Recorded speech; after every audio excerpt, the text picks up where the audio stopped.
everyone! I am back here at the Maggie Kitchen and I am going to share 2 adobo recipes na mas pinalilinamnam ng Maggie. So tara na! Gawin na natin to and let's cook with magic!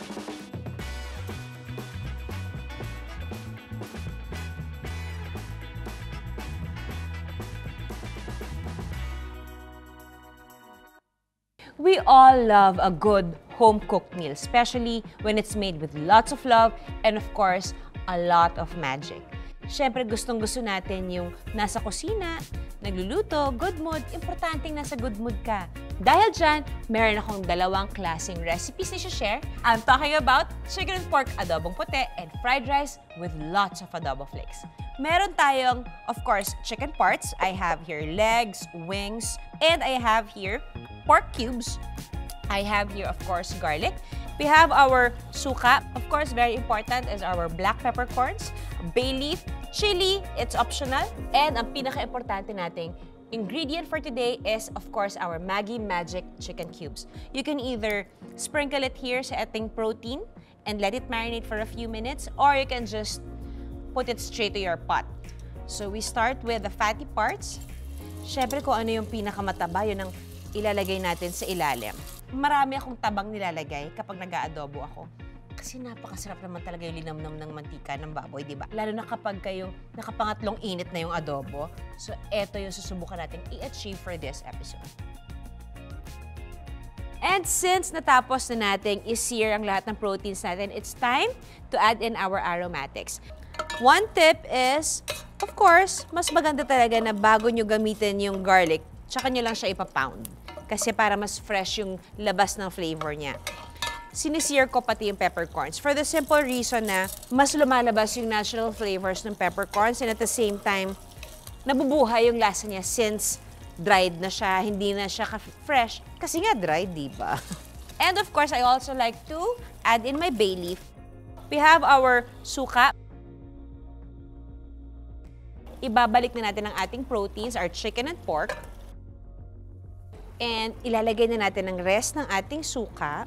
And of course, ilalagay na natin ang Maggie Magic Chicken Cubes na mas pinalinamnam ng Maggie Magic Sarap. Ito yung pinakagusto ko sa produktong to eh. Tignan mo oh. Hindi mo siya kailangang hintayin matunaw. This one, you'll just crumble it and let the magic happen. We will now add our water and just let that simmer until maging tender siya. I prefer na sinisimmer ko ang adobo and not yung rolling boil kasi may tendency na mag-break apart yung protein. So when you simmer it, low and slow, yung lasa niya mas lalong pumapasok sa laman niya. So yun yung gustong-gusto ko talaga. Tapos parang halos melts in your mouth na yung pagka-tender ng karne kasi nga hindi mo siya binigla. Ay! Na-excite ako. Ready na ba yung kanin niya sa bahay? Let's plate this. Hindi ko muna pinapatay yung apoy because gusto ko pa siyang medyo mag-render yung fat and at the same time medyo mas mag-reduce pa yung sauce niya. And it's yummy. It's a perfect time to just pour all that delicious sauce all over. Ay! It's time to taste! Let's do this! Hindi talaga ako marunong tumikim ng pakyut. Ganito talaga.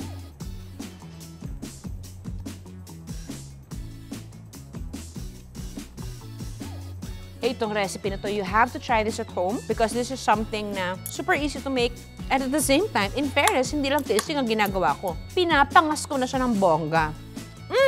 Okay. Bago ko ito maubos at mawalan tayo ng leftover adobo, let's start making our adobo fried rice with adobo flakes. First of all, syempre, isi-shred natin yung proteins natin. It's up to you kung gusto nyo i-shred yung balat. Normally, I would separately fry the chicken skin kasi iba rin naman ang andar na may crispy chicken skin ka on top.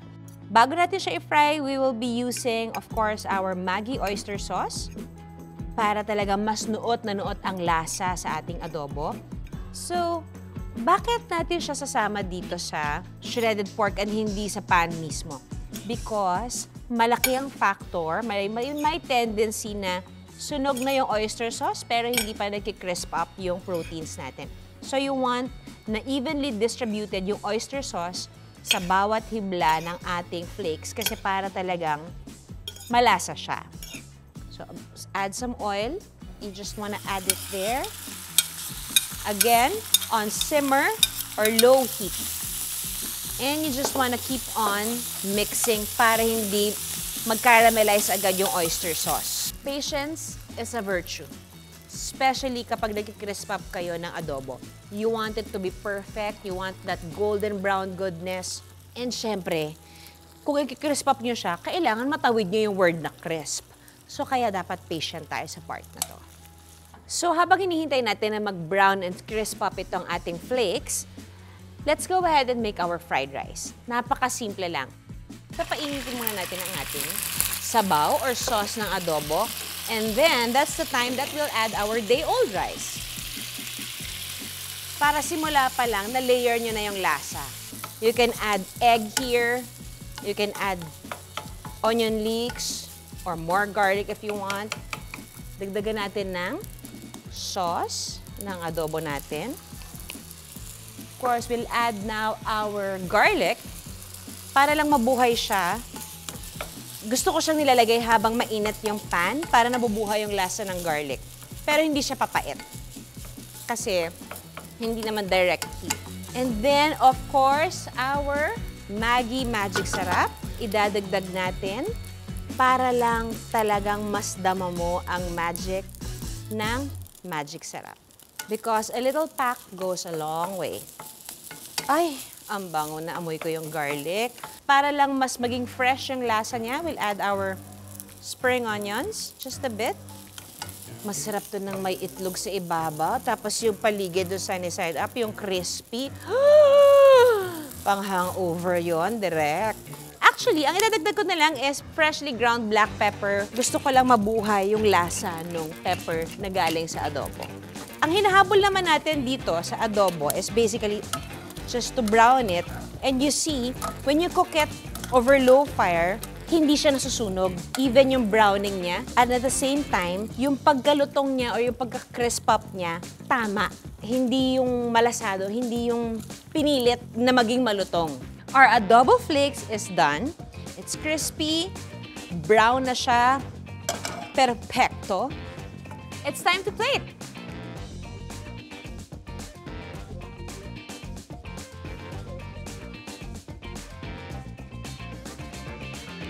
And because I love garlic, I'll add more garlic and our spring onions. Kasi we eat first with our eyes, diba? Sabi nila. So pag maganda yung plating, hindi ka naman talaga gutom, nagugutom ka na kasi ang ganda ng nakikita mo. I think it's time to taste.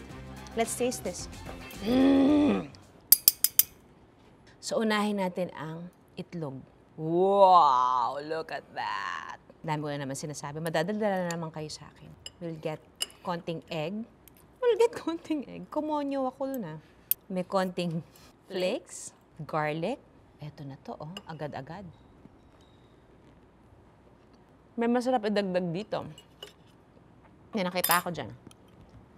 Wait lang. Alam ko, hindi naman to kasama. Pero, bakit ba? Sinabi ko, hindi ako mahilig sa maanghang. Pero pag Maggi Savor na hot chili, ito talaga yung pampagana ng bongga.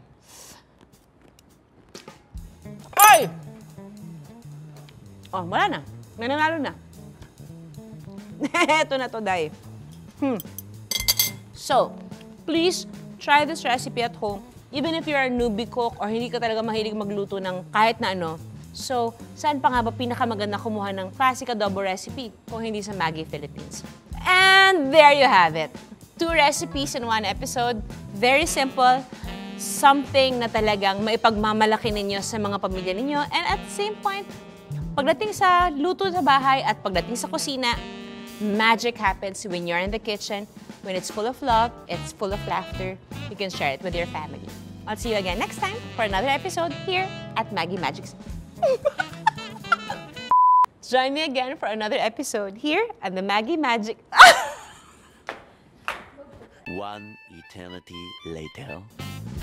Until our next cooking session, this is Cook with Magic with me, Jillian Santos Agoncillo. Keep cooking with magic and keep cooking with full of love and laughter in your kitchen. See you again next time. Bye!